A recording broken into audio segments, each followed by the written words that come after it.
कपड़े धोने वाली बहू। शादी के पहले से ही विभा को कपड़े धोने का बड़ा शौक था।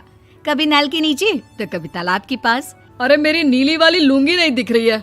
विभा की अम्मा, कहाँ रखी है लुंगी?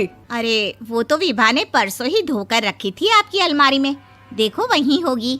वो ना मैंने आज धो दी, मुझे लगा कि गंदी हो गई होगी। अरे कैसे गंदी हो गई थी? उसे तो मैंने पहना भी नहीं। हे भगवान, इस लड़की के कपड़े धोने की आदत से परेशान हो गया हूँ मैं। जितना तो घर में राशन नहीं आता, उससे कहीं ज्यादा डिटर्जेंट पाउडर का खर्चा है। इसकी शादी करवा दो, शादी जाए अपने घर में ही करे काम, फिर चाहे घर के कपड़े धोने हो या पूरे गांव के। हाँ ठीक बोल रही हो, देखता हूँ मैं कोई लड़का। वो दिन भी आ जाता है जब विभा को देखने लड़के वाले आ जाते हैं। लड़की मुझे अच्छी लगी। होने वाली सास कहती है, बेटी अगर कुछ पूछना है तो पूछ लो। वैसे तो हमारी लड़की बहुत ही शर्मीली है, जो बोल दो वो मान लेती है, इसे क्या पूछना होगा। अरे कैसी बात कर रही हो माँ, मुझे इन लोगों के घर रहना है, सवाल तो कई है। हाँ हाँ बेटा, पूछ लो ना, क्या पूछना है। आप लोगों के घर कपड़े कौन धोता है? सास का मुंह बन जाता है। देखो, अगर तुम ये कहना चाहती हो कि तुम्हें कपड़े धोने नहीं आते तो सुन लो, कपड़े मैं ही धोती हूँ, लेकिन तुम्हारे आ जाने के बाद मैं रुमाल तक नहीं धोऊंगी। अरे चुप रहना भाग्यवान, बहू बेचारी घर आई नहीं, उसे डराना शुरू कर दिया। वो क्या है ना बिटिया, अभी तक तो ये कल्लू की माँ ही धोती थी, लेकिन अब तुम्हारे पापा तो दहेज में वॉशिंग मशीन देंगे ही। तभी विभा की माँ बोल पड़ती है, सवाल भी पूछा तो क्या। वैसे भाई साहब, मशीन की तो फिर भी कपड़े धोने की कैपेसिटी होती है। मतलब जो बिटिया दे रहे हैं ना विभा, इसे कपड़े धोने का बहुत शौक है। ये आप लोगों के क्या, आस पड़ोस गांव मोहल्ले सबके कपड़े धो दे और उफ तक ना करे। बाहर देखा नहीं आपने कितने कपड़े सूख रहे हैं? सब हमारी बिटिया ने ही तो धोए हैं। बस भी करो ना माँ, शर्म आ रही इतनी तारीफ सुनकर। और तो और एक दाग निकाल कर दिखाओ तो मान जाओ। हाँ अच्छा, माफ करना बेटा, मैंने गलत समझा। हमें तो रिश्ता बहुत पसंद है। और ऐसे जुड़ जाता है रिश्ता कपड़े धोने का शौक रखने वाली विभा का। उसकी शादी हो जाती है कोयला फैक्ट्री में काम करने वाले कल्लू के साथ। शादी के बाद अचानक विभा चिल्लाती हुई सास के पास आती है। सासू माँ, अरे सासू माँ कहाँ है आप? ये तो धोखा है, धोखा दिया आप लोगों ने मुझे। इसे ससुर के चक्कर के बारे में पता चल गया। अरे तो उसमें तुझे क्यों धोखा मिला है? अरे नल में पानी नहीं आता, कपड़े कैसे कब धुलेंगे? अच्छा, तू पानी नहीं आ रहा उसकी बात कर रही है। तो आपने क्या सोचा? कुछ नहीं। अच्छा, तेरी माँ ने कहा था कि कपड़े धोने का शौक है तुझे, याद आया मुझे। शौक बोलकर कपड़े धोने वाले मेरे जुनून को कम ना आके सासू माँ, कपड़ा धोना मेरा गुरूर है। तभी पति भी वहाँ आ जाता है। अभी मैंने इसे सनी देओल की फिल्म दिखाई है, उसी के डायलॉग मार रही है माँ। अच्छा सुन, साफ बता रही हूँ, पानी सुबह 4 से 6 और शाम को 10 से 12 आता है, समझी? विभा टाइमिंग सुनकर हैरान हो जाती है। ये क्या भूतों का मोहल्ला है?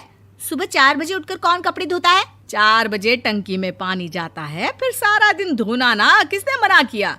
अरे कैसी बात कर रही हैं? 200 लीटर की टंकी में कितने कपड़े धो लूंगी मैं? सुबह ही उठ जाऊंगी मैं। अब क्या था, विभा सुबह 4 से लेकर रात के 12 बजे तक कपड़े ही धोती रहती।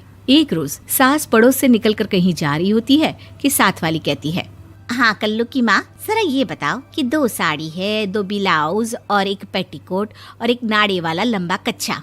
हाँ तो? अरे तो क्या, कितना लोगी धुलाई ये बताओ। धोबन दिख रहे हैं हम क्या?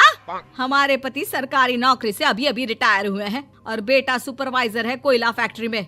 धोबन समझ रखा है हमें। हाय रे कल्लू की अम्मा, माफ कर दो, वो तो मोहल्ले में यही सब बता रहे थे कि तुमने बहू को कपड़ा धुलवाने के काम में लगा दिया है। सास को पड़ोसन की बात सुनकर गुस्सा आ जाता है। वो घर पहुंचती है जहां घर के बाहर ही इतने सारे कपड़े सूख रहे होते हैं जितने कि किसी धोबन के घर पर। अरे ओ कल्लू की दुल्हन, बाहर निकल। माँ जी यहीं आ जाओ, बाथरूम में चादर धो रहे हैं हम। अरे अभी हम धोते हैं, तुमको बाहर निकलो। ये आस पड़ोस वाले बोल रहे हैं कि हम बहू से कपड़े धुलवा कर उसे कपड़ा धोने वाली बना दिए हैं। अरे छोड़ो ना माँ जी, किन लोगों की बातों में आती हो? आस पास के लोगों का तो काम ही होता है कि वो किसी तरह सास बहू को लड़ा दे। बहू सारे घर के कपड़े धोती है, ये क्या कम है? बोलिए। सास को भी लग जाता है कि वो बहू का ये सनकीपन नहीं छुड़वा सकती, इससे अच्छा है कि खुद ही चुप हो जाए। एक रोज सास और बहू मंदिर जाते हैं, जहाँ सास की साड़ी वहाँ खड़ी भीख मांगने वाली से मिलती है। माँ जी क्या बात है, आपकी साड़ी उस भिखारन से कितनी मिल रही है ना? हाँ हाँ देखो तो, दोनों की साड़ी मिल रही है। क्या बात है कल्लू की अम्मा, तुम खुद को तो अफसर की बीवी बताती हो और ऐसी सिंपल सी प्लेन साड़ी पहनकर घूमती हो। सिंपल और प्लेन नहीं है ये साड़ी। तो क्या सोने के धागे से फूल बने हैं? कुछ भी सासू माँ, कुछ भी। हाँ बने थे इस साड़ी में सोने के धागे से फूल। मेरे पति लेकर आए थे मद्रास से स्पेशली मेरे लिए 10,000 की। ताहे भाई साहब इस भिखारन के लिए भी सेम टू सेम साड़ी लेकर आए होंगे 10,000 की।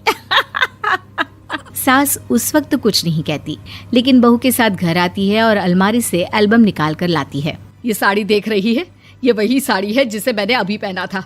इस साड़ी में ये जो चमकदार फूल दिख रहे हैं ना, ये सोने के धागों से काढ़े गए हैं। लेकिन तू लोकल वॉशिंग मशीन ब्रश से घिस घिस कर सारे फूलों को निकाल कर साड़ी प्लेन कर दी। मुझे माफ कर दीजिए सासू माँ। और तो और, जब मैंने तुझे तेरी गलती के लिए कुछ नहीं कहा, लेकिन तूने तो सबके सामने मेरा मजाक ही बना दिया। क्यों? बहू को समझ में आ जाता है कि अब से उसका कपड़े धोना बंद।